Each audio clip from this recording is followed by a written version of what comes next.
Et toi, en tant qu'étudiant, alors tu as participé, je crois, à des révoltes étudiantes contre le gouvernement. C'était, je crois, le 21 novembre 61. C'était un jeudi. Et, et ça a été vraiment la première grève qui s'est opposée au gouvernement de Sékou Touré. Parce que c'était presque le communisme, hein, c'était le parti-État. Donc, tout ce que décidait le parti, et c'était ça qui était la politique aussi à suivre. Et les enseignants avaient grévé, et pour le salaire, et aussi pour la qualité de l'enseignement qui avait été donné aussi aux étudiants, n'était pas de très bonne qualité pour eux. Alors, ce qui fait qu'ils ont grévé, et on a arrêté pas mal d'étudiants qui étaient considérés comme des meneurs. Nous avons quitté, parce que Donka est la banlieue de Conakry. Et nous étions en centre-ville à Conakry, à Kaloum. On a décidé, puisque les étudiants qui étaient à Donka avaient été encerclés par les militaires, il y a, les meneurs, comme on disait entre guillemets, avaient été arrêtés, emprisonnés. Alors nous, on a décidé d'aller rejoindre nos camarades qui étaient à Donka pour manifester, pour qu'on relâche les étudiants qui avaient été arrêtés.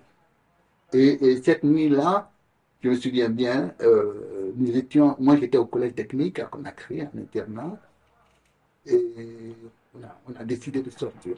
Nous étions quatre camarades. Quatre camarades, on est parti au lycée des jeunes filles qui était en ville pour aller voir ce qui se passait. Malheureusement pour nous, heureusement, quand on est arrivé au portail du lycée, et il y a des jeunes filles qui sont venues nous voir, des camarades, vous êtes venus nous chercher. Naïvement, nous, on dit oui, oui, oui, on est venus nous chercher. Elles sont parties appeler les camarades en disant les camarades sont venus nous chercher. Oh, je sais pas, il y avait par milliers, hein, ou par centaines, non, en tout cas par milliers, au moins un millier de jeunes filles étaient là. Et on a traversé toute la ville de Conakry pour aller rejoindre les camarades de Donka. C'était la révolution. Moi, j'étais en tête. Tu étais le meneur. Bah oui, oui, mais on était que quatre. Alors, on est arrivé à Donka. Arrivé là, les militaires avaient complètement bloqué la route. Ils nous ont dit de retourner encore dans les établissements. On a dit non. Ils ont commencé à tirer. Comme lacrymogène, à balles réelles. Et là, en ce moment, c'était la panique. Chacun se sauvait comme il pouvait, quoi. Et moi, j'étais revenu vers mon collège. À ce moment, ils m'ont arrêté. Et on m'a enfermé dans une prison à Conakry. Donc, vers minuit, 1 heure du matin, on nous a transférés dans une autre prison. Alors là, je ne sais même plus où c'était quelle prison. C'était au camp Samori, voilà. Et arrivé là-bas, il y a une obscurité totale dans une cellule. Et il n'y avait pas une mouche qui volait. Bon, on était tous apeurés. Moi, j'essayais de tâter pour voir s'il y avait d'autres personnes en train d'avoir comme nous, quoi, en ce moment. Je touchais soit les cheveux, soit des seins, soit. Mon Dieu, qu'est-ce que c'est? Et personne ne disait rien. On était tous là comme tétanisés. Évidemment, vers 1 heure ou 2 heures du matin, on nous a transférés dans notre camp militaire qui était le camp Al-Fayaya. Et là, ça a été la répression. On nous a fait courir, ramper dans les cailloux. Et là, il y a eu beaucoup de morts. Et tous les établissements de Conakry avaient été donc dans ce camp militaire où on nous a, pendant 3 jours, 3 nuits, on nous a torturés, mais vraiment torturés. Il y avait des militaires qui ne faisaient pas de cadeaux aux étudiants. Déjà, entre militaires et étudiants, ça n'allait pas très très bien. Les militaires, on leur dit de. Mais il y a eu des morts. Ils nous donnaient des coups de pied dans les côtes, partout. On nous faisait ramper dans des pierres, dans des cailloux. Jeunes filles comme garçons, hein, on était tous torturés. Et il y a eu quand même pas mal de morts. Et d'aucuns ont même été pris parce qu'ils ont garé un camion militaire. Il y a des jeunes qui sont montés dans ce camion. Et ils ne savaient pas où ils allaient.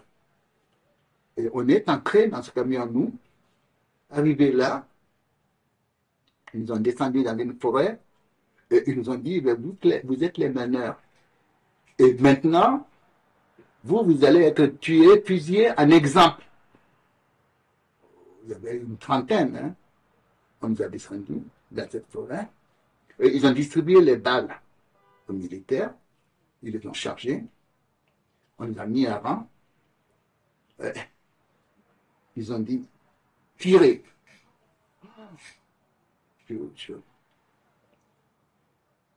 Et ils ont tiré, mais ils ont tiré en l'air.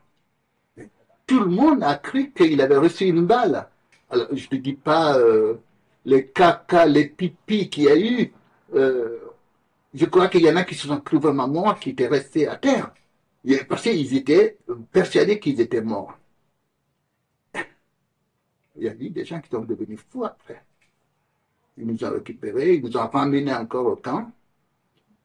Au bout du troisième jour, on nous a mis des wagons à deux, a été répercutés. Ce qui était de Bambou, Moyenne-Guinée, ce qui était de Cancan, toutes les régions, tout ce qui était dans la forêt et Cancan, Haute-Guinée, nous étions regroupés dans une espèce de cellule de hangar. On nous a parqués là-bas et on nous a mis dans des wagons. Et là, après, quand je suis arrivé en France et que j'ai vu la rap de Beldive, tout ça, c'était exactement pareil. C'était vraiment les camps de concentration, parce que nous étions dans des wagons à 35, et c'était des wagons qui avaient servi à transporter du ciment, tout ça. On était là, et il y avait un militaire en armes qui tenait la porte, qui ouvrait quand on arrivait à une gare, et on ne sortait pas. Ou de temps en temps, on sortait un à un pour pisser, et puis on nous remettait dans le wagon. Et on a été dans ces wagons comme si on allait dans des camps nazis, quoi. C'était exactement ça. Donc, je ne me suis pas rendu compte, c'est après, quand je suis venu en France, et que j'ai vu comment ces juifs ont été transportés à Auschwitz et ailleurs. J'ai dit, mais on a vécu ça, nous aussi. Et on est arrivé, on nous a libérés chacun dans sa région, et on est resté 3 mois dans nos familles. Il n'y avait plus d'école, il n'y avait rien. Il avait tout arrêté. Et après, on nous a dit, bon, maintenant, c'était l'État qui vous nourrissait, c'est l'État qui vous habillait, c'est l'État qui vous donnait des études. Et c'est Sékou Touré qui faisait tout ça. Et pourquoi vous avez grédé contre Sékou Touré? Et c'est lui le père de la nation. Alors maintenant, vous allez retourner à Conakry pour lui demander pardon d'avoir grédé contre lui.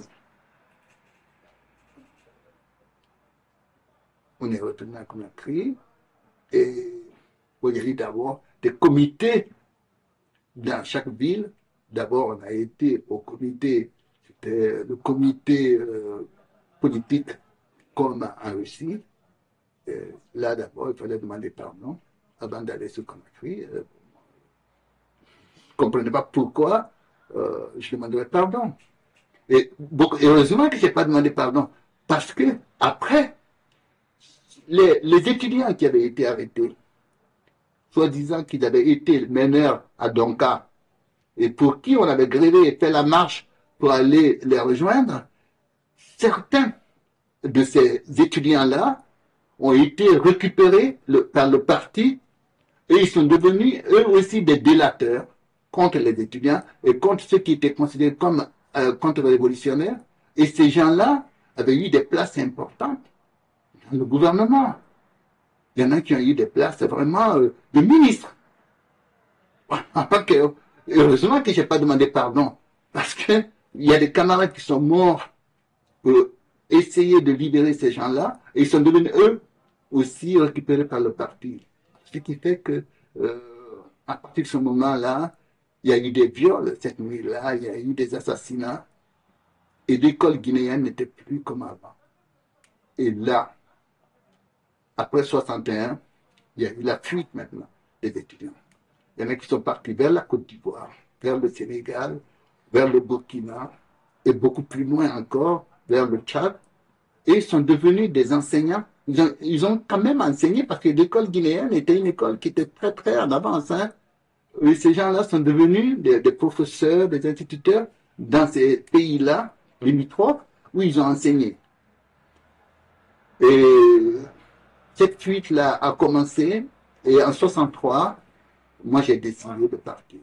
Je suis revenu à Cancan et c'est là que j'ai décidé de partir.